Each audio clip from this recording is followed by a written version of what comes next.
Robert Mooses, et oled olnud juba ühel Adaki etapil, et kuidas seal esimene võistlus läks sul? Esimene võistlus läks enam-vähem hästi, aga esimene sõit oli tsikliga probleem ja teises sõidus oli esimesed ringid jäid natukene aeglaseks, nüüd oli päris hea kokkuvõttes. Mis sul esimene sõit juhtus ka? Hüppele minnes tõmbasin esiratta hüppe peale juba ja siis kiige läks katki ja siis ei saanud sõitu lõpetada.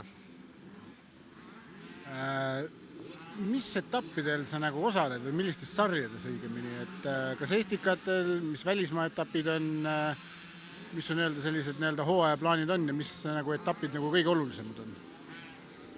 Kõige tähtsamad on Adaki Saksamaa sari ja siis sõidame kaasa veel Euroopa meistrivõistlused ja maailmameistrivõistlused ja Eesti meistrivõistlused. Kui jõuab mõnele noorte meistrivõistlusele, siis sinna lähme ka.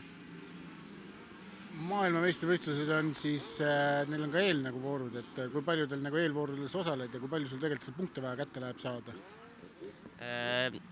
Euroopa meistrivõistluste eelvoorudel seal tuleb saada esimese 20 sekka, et saada poolfinaali ja siis sealt tuleb saada järgmiste esimese 20 hulka, et saada finaali. Adakil nüüd on üks võistlus olnud ja järgmised tulevad veel. Et mis sul tegelikult Adaki siis plaanid on või mis kohtadel sa tahaksid tegelikult seal võistelda?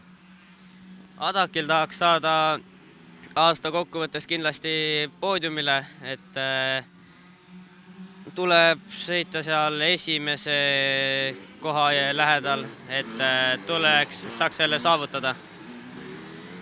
Aga Eesti meistrivõistlused, kus sa osaled samade sõitjatega Adakil ka?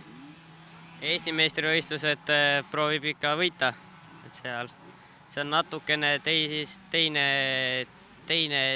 sõitjad, aga vähem. Aga ikka raskem. Aga tänud sulle, edu hooajaks! Aitäh!